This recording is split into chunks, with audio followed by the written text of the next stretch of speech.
Hypothesis testing about population mean is illustrated in this example in terms of how to use Excel to perform hypothesis testing for the example of inflation and the impact of inflation on used car prices over the past 5 years. So assume that in a study provided and done in mid-2021, it was reported that used cars have a mean price of $28,000.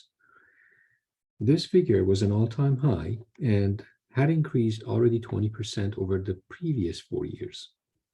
Assume that a current study is being conducted, say in mid-2022, to determine if it can be concluded that the average used car price has continued to increase compared to the original report in 2021. Just as an illustration, look at this used car plot, which on y-axis is the average used car price over time, and x-axis is just time starting from 2017 to 2022 onward. You can see that in mid-2021, any report taken from, let's say, unbiased sample in the market would indicate somewhere in the vicinity of $28,000 for average car price. The thing is, we do not necessarily have access to a good plot like this. So in this example, neglect the existence of this plot and imagine the only thing that you know is an existing report from mid-2021 saying the average car price is $28K, and now you're in mid-2022, and the only thing you know is that report and the fact that a new sample based on 100 used cars that you just take and received from the market gives you that new sample gives you a sample mean price of $30,000 for the 100 cars in that sample. And also from previous analysis, the population standard deviation is also known, meaning that for used car prices in US, the standard deviation of the price is already known. Sigma of population is $8,000. And of course, assume that the level of significance for this investigation is 5% or 0.05. So now the questions are, A, state the null and alternative hypotheses. Okay, so this is a one-sided upper tail, one tail hypothesis. So we're going to have null hypotheses, the mu or population mean hypothesized to be in the null hypothesis less than or equal the hypothesized value of $28,000. And for alternative hypotheses, we're going to make the assumption that the mu of the population or the mean of population, which is the average used car price, now is greater than $28,000. That's what we are trying to show. The only way to show this using hypothesis testing is somehow manage to show that the null hypothesis should be rejected, indicating that alternative hypothesis is correct and therefore proving that the price has increased. Okay, so we're going to use the information provided, which is a sample of 100 used cars, and the average price of in that sample is $30,000. Okay, so in our sample size is 100. That we know. Sample mean is $30,000. That is also provided. Test the statistic because population standard deviation, which is average used car price in the market, is the standard deviation of average used car price is known, given to us. Then because sample size is at least 30, we can just go ahead and practically use normal standard distribution as a good representation of the distribution of the sample mean. So sample mean, when you change your sample to another sample of 100 cars, the sample mean will give you another value. It won't give you exactly 30,000. Maybe another sample of 100 cars today will give you 30,500. So these mean of sample that you obtain from different samples will have a distribution basically. So that distribution can safely be assumed that is normal distribution. So if this is x-axis, which is the value of the price of the used car, say x, and if the distribution of that is like this, the average price of used car, what you're saying is the mean of this is sitting at the population mean, and we are going to talk about the x bar, which is sample mean. So this value is x bar, sample mean.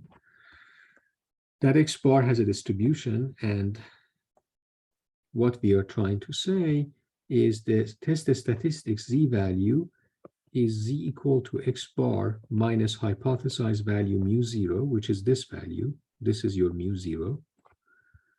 And divide by standard deviation of x bar, because it's all about what is the distribution for x bar. Okay, and we know that standard deviation for x bar is what is also referred to as a standard error, and that is equal to standard deviation of population, which is 8,000 given to us, divided by a square root of sample size, which is a square root of 100 cars we have in our sample.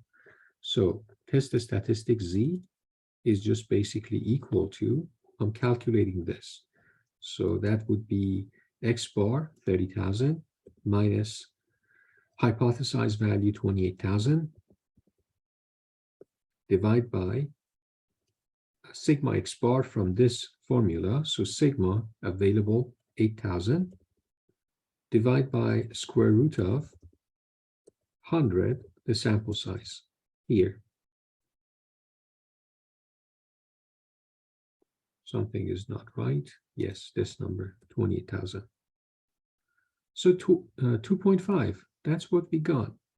Let me just clean this up. Okay. So test the statistic is z shown here. Okay, so what we found is our test statistic z for this x bar value of 30,000 obtained from this sample of 100 used cars is 2.5 standard deviation away from the center. So if you show this, what you are saying is if this is 0, you're talking about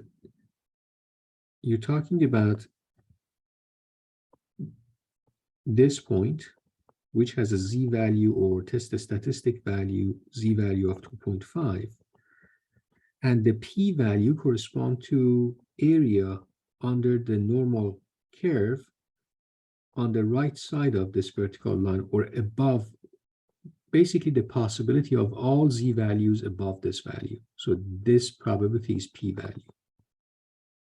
Okay, so what is p value? There are many ways to compute it, but we are going to use CDF, normal CDF, so, or cumulative distribution function, which what it computes is not the value on the right side, it computes the value on the left side. So the probability or the area under the normal distribution on the left side of the vertical line, that's what it is computing. That's fine, because I just need to subtract that value from 1 to get to the dark shaded area value on the right side, which is my p-value. So what I'm going to do is I'm going to say is equal to minus, is equal to 1 minus, then normal distribution, and then z value, of course, 2.5, and it's going to be cumulative distribution. So it's going to be CDF, so true, yes. And let's just have a reasonable number of fraction. So I'm going to just say it's a number, and I'm going to just keep 3. Say, okay, so say 5. Okay, so value is 0.00621. That's the p-value. Okay, so what is this saying? So this probability is very small. So what happens is using p-value approach, your p-value technique or method, then your answer to this hypothesis testing, your conclusion from this hypothesis testing would be using p-value method, since p-value computed above is less than significance level alpha equal to 0.05. So this guy is 0.05. This is 0.0621. We conclude that there is enough statistical evidence to conclude that we have to reject null hypotheses, which means we have to accept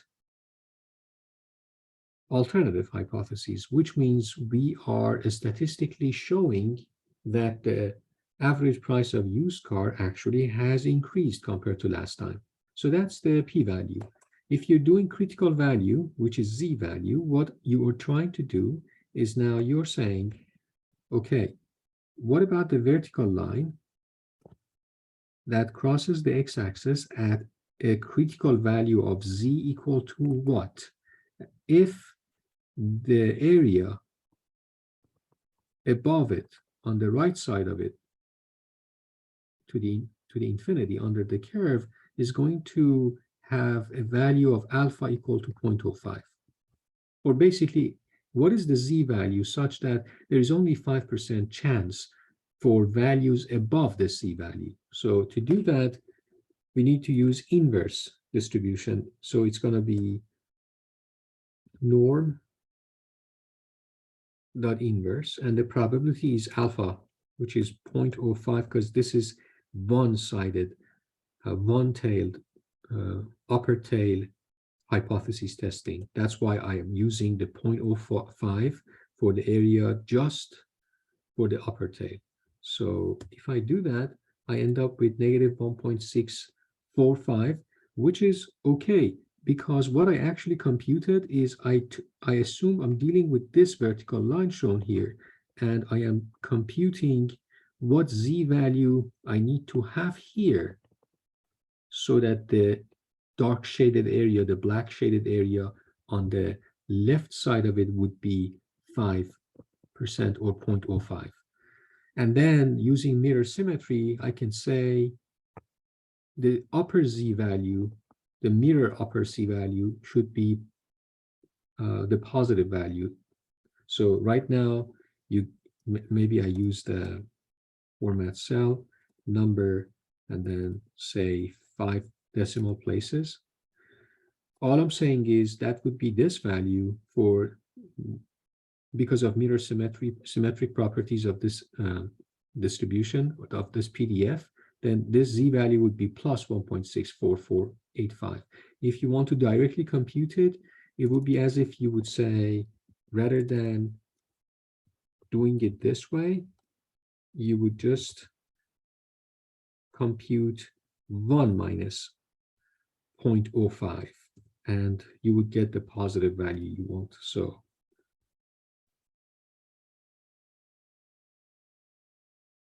okay, so now we know what we are dealing with. So the answer would be, alternatively, if using critical value method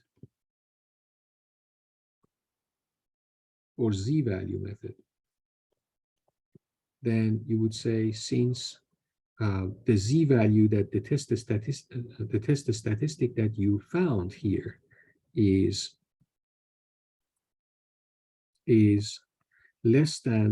greater than the critical value. Okay, so this is 2.5 and critical value is 1.64485. Then there is enough statistical evidence to say that we have to reject null hypotheses and we have to accept alternative hypotheses, which means we are saying the average used car price has increased.